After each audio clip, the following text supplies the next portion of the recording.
Guys, you are watching pharmacy the official YouTube channel और आप देख रहे हैं जी फार्मास्यूटिक्स 1 लेक्चर सीरीज़। अल्हम्दुलिल्लाह, अल्लाह की शुक्र करम फजल और एहसान 25 लेक्चर अपलोड हो चुके हैं। आज आप 26 देखने जा रहे हैं। ये इनके टाइटल्स और नंबर आपके सामने है, ताकि कोई भी टॉपिक आप ढूंढना हो तो आप जा सकते हैं, वहाँ पे देख सकते हैं। आए आज का लेक्चर देखते हैं। 26 है, इसके अंदर सोल्यूशन है और सब हेडिंग एक आइसोटोनिसिटी है। हम दोनों को एक ही लेक्चर में कवर करेंगे। What is the solution, solution क्या है, कैसे होता है, क्यों बनता है, क्या बनाते हैं, और सोल्यूशन का एक छोटा सा कॉन्सेप्ट है आइसोटोनिसिटी, वो भी इसी के अंदर मैं कवर कर रहा हूँ, आपने अलग से नहीं ढूंढना। तो आए देखते हैं। What is solution, mixture of 2 और more component that form a single phase which is homogeneous and clear. कि एक ऐसा सोल्यूशन एक ऐसा मिक्सचर है जिसके अंदर 2 या 2 से ज़्यादा कंपोनेंट होते हैं, लेकिन वो सिंगल फेज़ में होते हैं, मतलब एक दूसरे के अंदर डिज़ोल्व हो जाते हैं, वो एक जान हो जाते हैं, होमोजीनियस होते हैं। यानी उस पूरे इस मिक्सचर के अंदर कहीं से भी पार्ट ले वो बराबर होगा। यानी कि उसके अंदर अगर मतलब 2 चीज़ों से वो बना हुआ है तो उसका कोई भी एक ml लेंगे तो वो उसमें दोनों चीज़ें पाई जाएंगी। तो ऐसा मिक्सचर जो 2 या 2 से ज़्यादा कंपोनेंट का बने, यानी कम से कम 2 से ज़्यादा भी हो सकते हैं, और एक यकजान हो जाए, सिंगल फेस बना दे और होमोजीनियस हो, पूरा एक जैसा उसका मिक्सचर हो, क्लियर हो, उसको हम सोल्यूशन कहेंगे।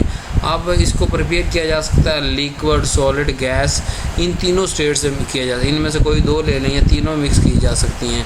अब फार्मेसी के अंदर हम सोल्यूशन किस से बनाते हैं, सॉलिड, लिक्विड या गैस ले लेते हैं किसी और लिक्विड में डालने के लिए, यानी सॉलिड लेंगे फिर लिक्विड के अंदर डालने के लिए, सॉलिड लिक्विड लेंगे लिक्विड के अंदर डालने, कोई गैस भी लिक्विड के अंदर मिक्स कर सकते हैं। तो ये फार्मेसी के अंदर कॉमन हमारे पास प्रैक्टिस जो कि सल्यूट जो है वो सॉलिड, लिक्विड, गैस हो सकता है, लेकिन 98% जो सॉल्वेंट है वो लिक्विड ही होता है। कंपोनेंट देखते हैं। सोल्यूशन के 2 कंपोनेंट होते हैं, एक सोल्यूट है एक सॉल्वेंट होता है। सोल्यूट कम मिकदार में पाया जाने वाली जो कंपोनेंट है उसको सोल्यूट कहते हैं, या वो चीज़ जो सॉल्वेंट के अंदर मिक्स हो जाए उसको हम सोल्यूट कहते हैं। Substance that dissolve in other substance which is called solvent to form a solution is called solute. जो हल हो रहा है, जो डिज़ोल्व और वो सोल्यूट है। सोल्यूट जो है वो सब्सटेंस जो सोल्यूशन बनाता है जब डिज़ोल्व हो जाता है और अपनी फिजिकल स्टेट भी चेंज करता है। जैसे हम नमक है, सॉलिड है, उसको पानी के अंदर डिज़ोल्व करेंगे तो वो भी लिक्विड में चेंज हो जाएगा, वो लिक्विड टू लिक्विड बनाएगा। ये नहीं होगा कि सॉलिड पार्टिकल हमें मिलेंगे कहीं पे, 1 गिलास पानी के अंदर नमक हम डिज़ोल्व करेंगे ना, तो वो जो सॉलिड है उसने अपनी फिजिकल स्टेट चेंज कर ली और वो भी लिक्विड में चेंज हो गया और वो उसी पानी के अंदर होमोजीनियस एक सिंगल फेज उसने बना ली। सॉल्वेंट जिसकी मिकदार ज़्यादा हो, जिसका पोर्शन ज़्यादा हो, ये सादी एक डेफिनेशन जो आपको पढ़ा रहा हूँ। लेकिन दूसरा कि सॉलिड जो ऐसा सॉल्वेंट उस लिक्विड पोर्शन कहते हैं जिसके अंदर आके चीज़ डिज़ोल्व हो रही है। जो डिज़ोल्व हो रहा है वो सोल्यूट है, जिसके अंदर डिज़ोल्व हो रहा है वो सॉल्वेंट है। मिकदार के हवाले जो कम है वो सोल्यूट है, जो ज़्यादा है वो सॉल्वेंट है। अब इसके एडवांटेज देख लेते हैं। सोल्यूशन बनाने के एडवांटेज क्या हैं, ये होमोजीनियस होता है। जब इसकी कोई मेडिसिन बनाएंगे उसकी कोई उस पूरे जो सिरप होगा उसका कहीं से भी आप 1 चम्मच लेंगे, उसके अंदर वो डोज जो प्रिस्क्राइब की गई होगी वो उसके अंदर आएगा, तो होमोजीनियस होता है। इसलिए मेडिसिन के लिए सोल्यूशन इस्तेमाल हो सकता है। और जो ये सोल्यूशन जो है ये टैबलेट और कैप्सूल की तरह क्विकली इफ़ेक्टिव भी होता है और जो है वो अब्जॉर्ब भी जल्दी शुरू होता है। टैबलेट और कैप्सूल के निस्बत सोल्यूशन जल्दी अब्जॉर्ब होना स्टार्ट हो जाता है, क्योंकि सॉलिड जो डोजे फॉर्म है यानी कैप्सूल है या टैबलेट है उसने पहले डिज़ोल्व होना है। कैप्सूल के शेल ने डिज़ोल्व होना, टैबलेट ने एज इट इज़ डिज़ोल्व होना है, फिर जाके वो यानी कि सोलबल होगी लिक्विड के अंदर, फिर जो है अब्जॉर्ब होगी। लेकिन ये ऑलरेडी सोल्यूशन जो है वो ऑलरेडी सोल्यूशन फॉर्म में होता है, ये जाते सारे जो है वो डिज़ोल्व होने लग जाता है। तो they can easily form colour, flavour, sweeten. इसके अंदर हम कलर भी डाल सकते हैं, फ्लेवर भी कर सकते हैं, मीठा भी डाल सकते हैं। चिल्ड्रन और पेशेंट, बच्चे, ये जो मरीज़ होते हैं जो टैबलेट कैप्सूल नहीं ले सकते, वो सोल्यूशन वाली जो डोजे फॉर्म है इसको ले लेते हैं। डिसएडवांटेज की बात करें तो ये जो डिसएडवांटेज हैं ये स्टेबल कम है, स्टेबिलिटी का इशू है सोल्यूशन के अंदर। Stability as compare to solid, यानी अगर एक तरफ टैबलेट है वो उसकी एक्सपायरी 4 साल है, सोल्यूशन की एक्सपायरी साल होगी, 1.5 साल होगी, 2 साल होगी। तो स्टेबिलिटी का इशू इसके अंदर ज़रूर है। क्यों? क्योंकि इसके अंदर जो मौजूद है मटेरियल सोल्यूशन के अंदर वो डिटोरिएट जल्दी हो जाता है। यानी अगर सॉलिड डोज फॉर्म की बात करें तो उसके अंदर जो API या एक्सिपेंट वो डिटोरिएट नहीं होते, जबकि सोल्यूशन के अंदर डिटोरिएशन फास्ट होती है, इसलिए इसकी स्टेबिलिटी इशू है। इसकी एक्सपायरी लाइफ जो है वो छोटी होती है। और अगर ज़्यादातर आप देखें ना जो ताकत वाले लाइजोविट है या वो वीडालिन है, जो सिरप कम सेल भी होते हैं, वो सिरप हैं, लेकिन आप सोल्यूशन की भी मिसाल ले सकते हैं कि इस तरह सिरप भी जो है वो भी लिक्विड डोजेज फॉर्म है ना, तो उनकी भी फास्ट डिटोरिएशन होने की वजह से वो उनकी स्टेबिलिटी का भी इशू है। अब बाज़ जगह ये होता है कि बाज़ API की जो है ना वो टेस्ट अनप्लेजेंट होता है, तो उनको मास्क करना सोल्यूशन के अंदर मुश्किल हो जाता है। टैबलेट के अंदर मास्क करना आसान है, ऊपर फिल्म कोटिंग कर दो, शुगर कर दो, कोई मर्ज़ी कोट, टैबलेट बनाओ ऊपर कोट करो, उसका जायका छुप गया। लेकिन सोल्यूशन के अंदर ज़रा टेस्ट करना, टेस्ट मास्क करना ज़रा थोड़ा मुश्किल है, हार्ड है, ज़्यादा मेहनत करनी पड़ती है, कम्बिनेशन एक ख़ास बनाना पड़ता है। सोलबिलिटी क्या होती है?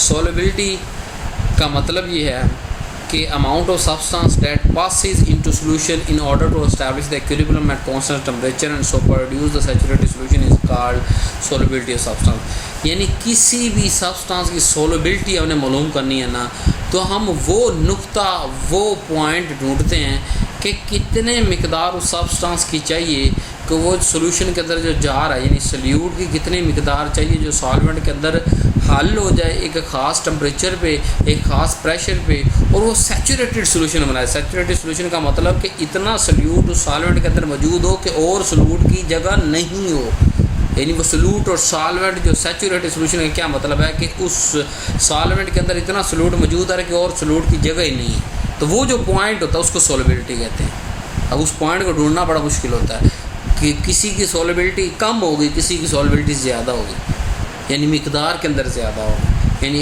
एक ग्राम 1000 ml में डिज़ोल्व हो रहा है, उसके बाद और आगे हम डिज़ोल्व भी नहीं कर पा रहे हैं। एक जो है वो 1000 ग्राम 1000 ml में अंदर डिज़ोल्व हो रहा है, तो उसकी सोलबिलिटी ज़्यादा होगी ना, कि वो जो अमाउंट है जो सोल्यूशन के अंदर पास हो रही है, एस्टैब्लिश कर रही है एक इक्विलिब्रियम को कांस्टेंट टेम्परेचर पे और सैचुरेटेड सोल्यूशन बना रही है, उसको सोलबिलिटी कहते हैं, उस अमाउंट को सोलबिलिटी कहते हैं। अब BP ब्रिटिश फार्माकोपिया, मैंने आपको कहा कि यही माइंड के अंदर लेके आया करें। और the solubility in an approximate manner that no part of solvent required to dissolve one part of solute। अब ब्रिटिश फार्माकोपिया के अंदर भी यही लिखा गया है कि जो सोलबिलिटी है ये उस पॉइंट को कहते हैं कि जब कोई सॉल्वेंट का हिस्सा या कोई पार्ट ना बचा हो जिसके अंदर सल्यूट ना घुस गया। यानी बात करने का मकसद वही है ना, वो कहते कुत्ते का दायां कान पकड़ो या बायां, दर्द तो कुत्ते को ही होनी है ना, किसी और को दर्द तो नहीं होनी। पिछली हमने तारीफ़ के अंदर हमने क्या कहा कि सल्यूट की वो मिकदार एक सॉल्वेंट के अंदर चली जाए और उसके बाद और सॉल्वेंट की और सल्यूट की जगह ना बचे, एक सल्यूट की वो मिकदार जो सॉल्वेंट के अंदर जाने के बाद सैचुरेटेड सोल्यूशन बनाए और सल्यूट अंदर ना जाए। BP ने इससे ऑपोजिट लिख दिया कि कोई भी सॉल्वेंट का पार्ट अवेलेबल नहीं है सल्यूट के लिए, तो बात तो वही है ना। अब सोलबिलिटी की कुछ टर्म्स होती हैं, very soluble, freely soluble, soluble, Sprüngli soluble, slightly soluble, very slightly soluble, practically इनसोलबल और इनसोलबल। तो ये टर्म्स आप जितने मर्जी इम्तिहान में चले जाएं, चाहे वो 17वें ग्रेड का फार्मासिस्ट का इम्तिहान हो या एक आम क्लास टेस्ट हो, अगर सोल्यूशन आपका टॉपिक है और उसके अंदर सोलबिलिटी इंक्लूड है तो यहाँ से MCQ ज़रूर आना है। तो ये 7 वैल्यू आपने आँखें बंद करके याद करनी है, एक MCQ तो आपका पक्का है। वेरी सोलबल का क्या मतलब है कि part of solvent required for one part of solute, कि अगर हम एक पार्ट सल्यूट का लें, मतलब अगर सल्यूट लिक्विड है तो 1 ml लें, सॉल्वेंट के कितने ml चाहिए, हम लिक्विड की बात कर रहे हैं। अगर सल्यूट सॉलिड है और सॉल्वेंट लिक्विड है तो हम कहेंगे कि 1 ग्राम सल्यूट के लिए कितने ml सॉल्वेंट चाहिए। तो बात समझ आ रही है, यानी सॉलिड लिक्विड गैस के अंदर कंफ्यूज नहीं होना। वो अगर सॉलिड होगा तो ग्राम में हम कह देंगे, अगर लिक्विड होगा ml में कह देंगे। तो ये हमारे पास जो लिखा गया है ये सॉल्वेंट के पार्ट लिखे गए हैं, यानी एक पार्ट से भी कम अगर सॉल्वेंट हो और उसके अंदर एक पार्ट सल्यूट का सोलबल हो जाए उसको फ्रीली सोलबल कहते हैं। कि भाई नहीं तो पाजी के सोलबल हो जाए, पाजी के सोलबल हो जाए। कहने का मतलब क्या है कि 1 ml वाटर भी नहीं चाहिए 1 ग्राम सल्यूट को डिज़ोल्व करने के लिए। कितनी बड़ी बात, 1 ग्राम सल्यूट का ले और 1 ml क्या पानी की औकात होती है, ये लिक्विड की क्या वैल्यू होती है। उससे भी कम, यानी 1 ml से कम सॉल्वेंट के अंदर 1 ग्राम सोल्यूट का डिज़ोल्व हो जाने की डेफिनेशन को फ्रीली सोलबल कहते हैं। इस तरह अगर 1 से 10 ml सॉल्वेंट और उसके अंदर सिर्फ 1 ग्राम सोल्यूट डिज़ोल्व हो तो फ्रीली सोलबल। अगर 10 से 30 ml सॉल्वेंट हो और उसके अंदर सिर्फ 1 पार्ट या 1 ग्राम आप कह लें सोल्यूट डिज़ोल्व हो तो सोलबल इसको कहेंगे। स्प्रिंगली सोलबल 30 से 60, 100 से 1000, 1000 से 10,000 और 10,000 से अगर बड़ा यानी 10,000 ml सॉल्वेंट है और 1 ग्राम सोल्यूट को अपने अंदर सोलबल नहीं कर पा रहा तो उसको इनसोलबल ही कहेंगे ना यार। हम उसको क्या सोलबिलिटी वो कहा था सोलबिलिटी की कोई कि 10,000 ml के अंदर 1 ग्राम सोल्यूट नहीं अगर सोलबल हो रहा तो उसको इनसोलबल कहेंगे। तो ये रेंज आपने याद रखनी है। एक MCQ आएगा जैसे मिसाल कि what is a solubility range, what part of solvent required for 1 part of solute and we called that solvent as soluble. तो 10 से 30 आपने बता देना। नेक्स्ट चलते हैं। अब ये सोलबिलिटी तो आपने पढ़ ली, इस फिनोमिने को सोल्यूट का जो सॉल्वेंट के अंदर हल होने के फिनोमिने को सोलबलाइजेशन कहते हैं और जो एंड पे बनता है उसको सोल्यूशन कहते हैं। यानी बात समझना कोई औखी बात नहीं, कॉन्सेप्ट आप अगर लिंक करके समझेंगे। यानी एक सोल्यूट है जो कम मिकदार में, एक सॉल्वेंट है जो ज़्यादा मिकदार में। सोल्यूट जो है वो डिज़ोल्व हो रहा है, सॉल्वेंट अपने अंदर डिज़ोल्व कर रहा है। जो मिक्सचर बन रहा है होमोजीनियस है, क्लियर है, उसकी 2 प्रॉपर्टीज़ हैं कि होमोजीनियस है, क्लियर है, और तो वो उसको सोल्यूशन कह देंगे।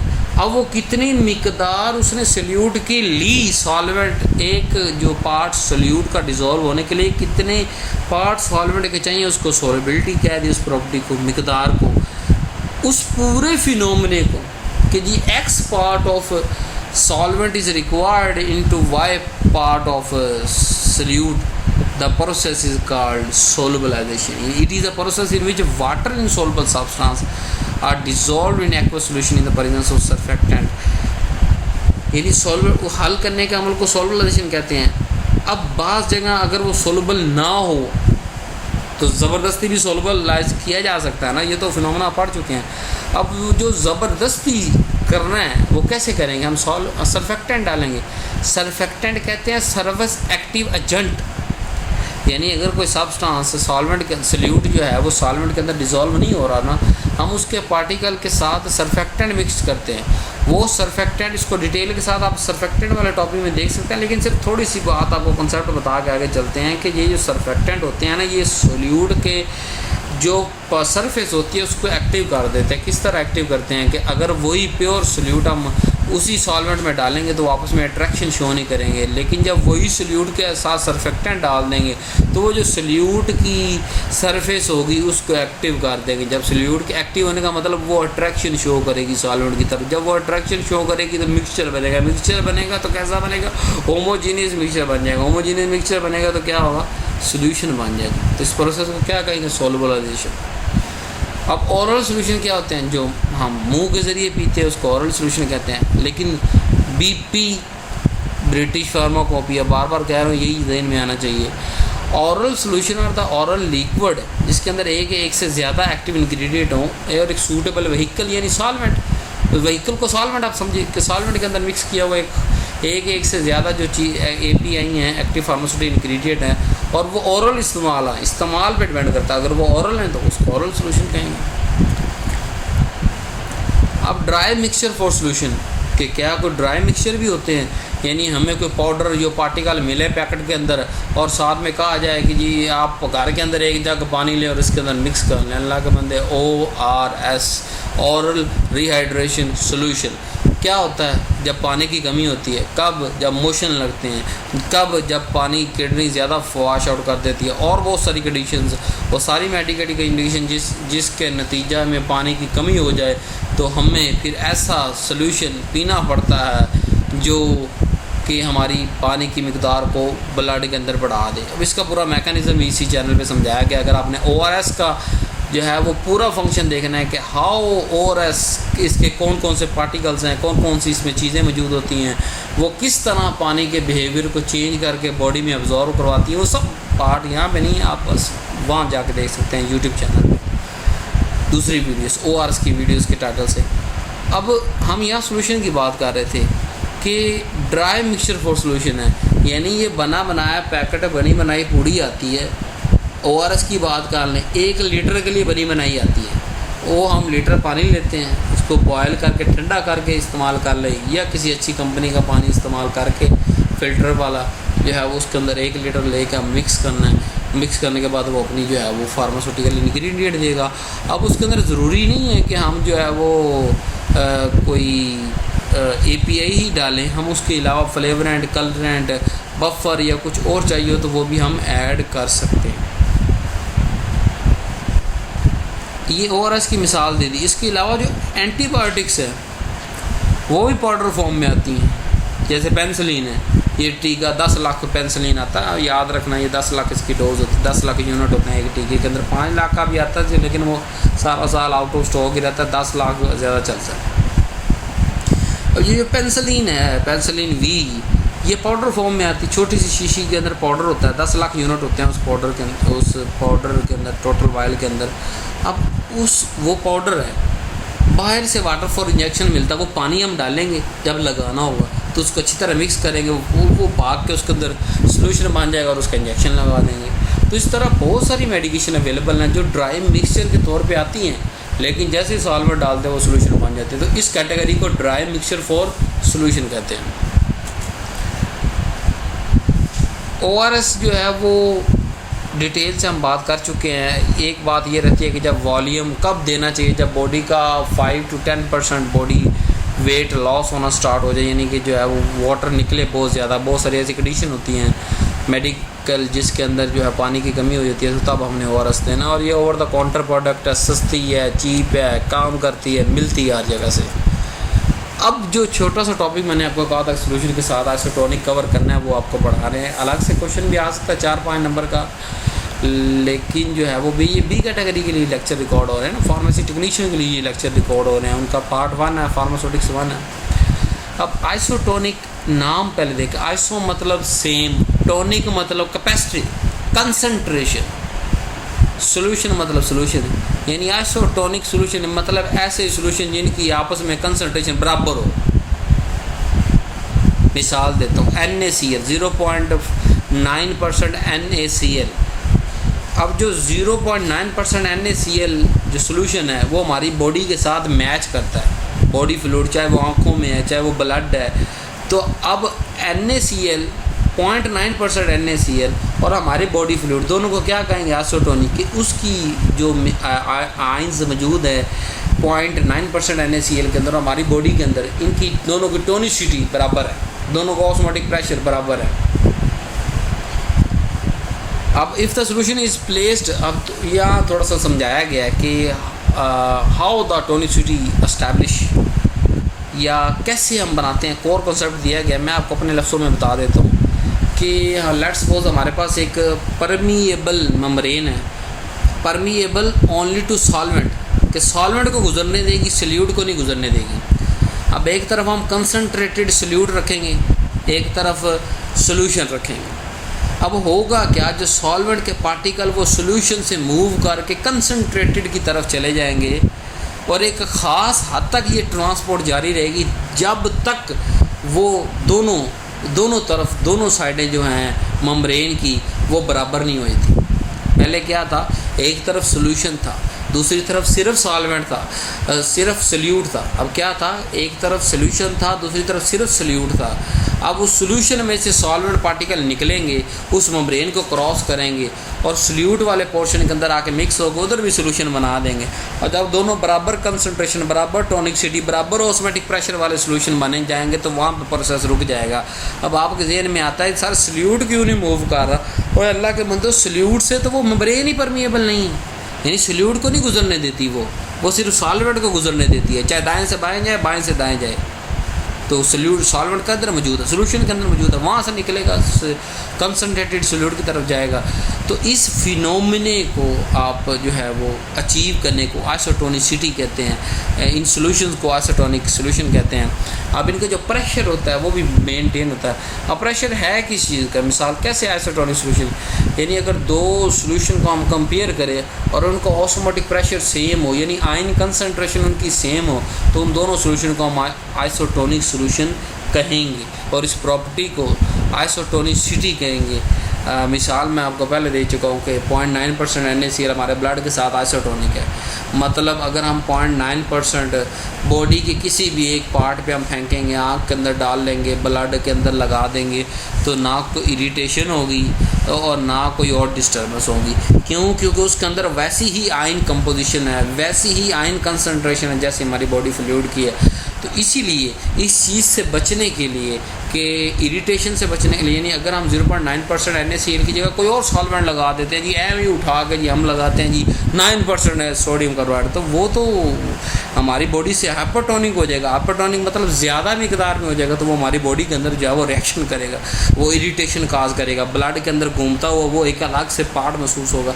लेकिन अगर वहीं हमारे 0.9% सोडियम क्लोराइड की ड्रिप लगी है तो हमें पता भी नहीं होगा, हमें ऐसे ही लगेगा जैसे हमारा खून दौड़ रहा है, हालांकि उसके अंदर खून के अंदर 0.9% सोडियम का भी 1 लीटर 1.5 लीटर घूम रहा है, या 100 ml जितना हमने लगाया। तो अब इस एक नए टॉपिक की तरफ हम शिफ्ट हो गए। जैसे मैंने लफ्ज़ इस्तेमाल किया हाइपरटोनिसिटी और हाइपोटोनिक। हाइपो मतलब कम, टोनिक मतलब आयंस, जिसके अंदर आयंस की कमी हो। मिसाल 0.7% सोडियम, 0.9। अब 0.7% वाले जो सोडियम का सोल्यूशन हम बनाएंगे, अब ये सोल्यूशन कैसे बनाते हैं, अच्छा ये भी आपको बता देते हैं यार, आपकी ये बेसिक इन्फॉर्मेशन है, बता देते हैं। 0.9% का मतलब ये है कि आपने 0.9 ग्राम सोडियम क्लोराइड लेना है 100 ml सोल्यूशन के लिए, यानी 100 ml वाटर लेना है, उसके अंदर 0.9 ग्राम सोडियम डाल देना है, तो वो क्या बनेगा 0.9% सोडियम क्लोराइड सोल्यूशन बन जाएगा। अब मिसाल 0.7 वाले के अंदर हम क्या डाल रहे हैं 0.7 ग्राम NaCl, तो वो क्या होगा, उसके अंदर आयंस कम ही होंगे ना, सोडियम और क्लोराइड कम होंगे, तो उसको हाइपरटोनिक कहेंगे। अगर इसी तरह 0.9 की जगह 1% यानी जो है वो हम 1 ग्राम पूरा डाल दें, 0.9 ग्राम की जगह 1 ग्राम डाल देंगे, तो वो हाइपरटोनिक हो जाएगा। हाइपो और हाइपर की समझ आएगी। हाइपो मतलब कम टोनिसिटी, मतलब इससे कम जो होगा वो हाइपो है, और इससे ज़्यादा जो होगा वो हाइपर है, तेज़, ज़्यादा। अब अगर हम हाइपोटोनिक सोल्यूशन लगाते हैं, मिसाल मैंने आपको कहा ना कि हम आइसोटोनिक सोल्यूशन तो बड़ी इस्तेमाल करते हैं, NaCl ड्रिप लगाते हैं, लीटर सारा अंदर फेंक देते हैं, कुछ परेशानी नहीं होती। हम मिसाल देते हैं कि हाइपोटोनिक अगर हम लगाएंगे क्या होगा, जब ये बॉडी के अंदर जाएगा ना, तो जो बॉडी का सिस्टम है वो अपना पानी लॉस कर देगा, और ये जो पानी है वो यानी कि ये जो हाइपोटोनिक सोल्यूशन होगा ये हाइपोटोनिक है ना, बॉडी हमारी क्या हो जाएगी हाइपर, क्योंकि उसका सोल्यूट ज़्यादा तेज़ होगा, उसके अंदर सोल्यूट ज़्यादा। तो ये वाला सोल्यूशन जो हाइपोटोनिक है अगर हम लगाते हैं तो ये अंदर जाकर अपना पानी सारा छोड़ देगा। जब ये अंदर जाकर अपना सॉल्वेंट ये पानी छोड़ेगा तो हमारी बॉडी अब्जॉर्व कर लेगी। जब हमारी बॉडी अब्जॉर्व करेगी तो हमारे रेड ब्लड सेल की हीमोलाइसिस स्टार्ट हो जाएगी। तो डिस्टर्बेंस तो आई ना, हाइपरटोनिक है नहीं लगाना। हाइपरटोनिक की बात करते हैं, जब हमारी बॉडी के अंदर हाइपरटोनिक लगाए तो क्या होता है, हमारे जो बॉडी के सेल है वो बेचारे हाइपरटोनिक होते हैं। हाइपरटोनिक बाहर से आ रहा होता है तो वो भी बेचारा अपने बॉडी के सेल पानी छोड़ना शुरू कर देते हैं, वो श्रिंक कर जाते हैं। और जब सेल श्रिंक होता है तो आपको पता है कि सबसे पहला सेल की डेथ श्रिंक से स्टार्ट होती है, उसके बाद सारी डेथ की स्टेजेस आती हैं। तो ना तो हमने सेल जो हमारा बॉडी का सेल है उसको श्रिंक होने देना है हाइपरटोनिक लगा के, ना ही हमने अपने रेड ब्लड सेल बनने देने हैं हाइपरटोनिक लगा के। तो फिर हमें फिर पंगा लेने की ज़रूरत क्या है, हम लगाते ही आइसोटोनिक है, इसीलिए हम आइसोटोनिक IV भी लगा सकते हैं। तो वाटर फॉर सोल्यूशन जो है ये जो वो जैसे मैंने आपको बताया पेनिसिलिन V के अंदर वाटर, इस तरह और बहुत से जो पाउडर एज ए इंजेक्शन यानी कि ड्राई पाउडर फॉर इंजेक्शन आते हैं ना, फॉर सोल्यूशन या फॉर इंजेक्शन आते हैं, उसके अंदर हम वाटर फॉर इंजेक्शन डालते हैं या NaCl 0.9% NaCl डालते हैं, फिर उसको हलाते हैं, वो जो पाउडर होता है वो उसके अंदर मिक्स होता है, उसको फिर हम लगाते हैं। तो इस तरह ये आइसोटोनिक सोल्यूशन की हमारी लाइफ के अंदर बड़ी इंपॉर्टेंस है। अब इसकी मिसालें हम अपनी बॉडी से बाहर एक स्टिमुलस भी बना सकते हैं। यानी मिसाल दे रहा हूँ आपको, ये आप आगे जाके 5वें साल में पढ़ेंगे, डॉक्टर ऑफ फार्मेसी वाले स्टूडेंट तो पढ़ेंगे, आप शायद थोड़ा सा कम पढ़ेंगे। टेस्ट QC और QA के जब अंदर जाएंगे ना तो आप वहाँ जाके देखेंगे कि जो हम डिसोल्यूशन कर रहे हैं या डिसइंटीग्रेशन कर रहे हैं तो वो आइसोटोनिक सोल्यूशन के अंदर कर रहे हैं, और हम उसको प्रेडिक्ट यही करते हैं कि बॉडी के अंदर भी ऐसा होगा। यानी हम जो रिएक्शन यानी ड्रग डिजोल्व कर रहे हैं वो एक कंटेनर के अंदर कर रहे हैं, उसके अंदर एक ख़ास लिक्विड डाल रहे हैं, लेकिन हम उसको प्रेडिक्ट इसी तरह करते हैं कि ये बॉडी के अंदर भी इसी तरह डिजोल्व होगी। क्यों? क्योंकि हमने फिज़िकल इन्वायरमेंट बाहर ही बना ली है। इस तरह ये बैलेंस ऑफ इलेक्ट्रोलाइट करने के लिए भी इस्तेमाल होता है, इस तरह ये फिजियोलॉजिकल कंडीशन बनाने के लिए भी इस्तेमाल होता है, मेडिकल पर्पसेस के लिए भी नॉर्मल सलाइन जो है वो हमें लगाना पड़ता है बाज़ जगह, और सलाइन जो है वो नेज़ल वॉश के लिए भी यूज़ होता है, ज़ख़म धोने के लिए भी यूज़ होता है, ड्रिप लगा इसके अंदर इंजेक्शन लगा के, कोई सीवियर इंजेक्शन है, टाइट इंजेक्शन है, थोड़ा सख्त है, हार्ड है, उसको डायरेक्ट इंजेक्शन नहीं लगाते, हम उसको NaCl के अंदर 0.9% NaCl के अंदर मिक्स करके लगाते हैं ताकि कोई रिएक्शन इरिटेशन ना हो। So thank you very much for this lecture. बाकी अगर आप लेक्चर देखना चाहते हैं तो इस चैनल को सब्सक्राइब करें और शेयर करें। Thanks for watching. अल्लाह हाफिज़।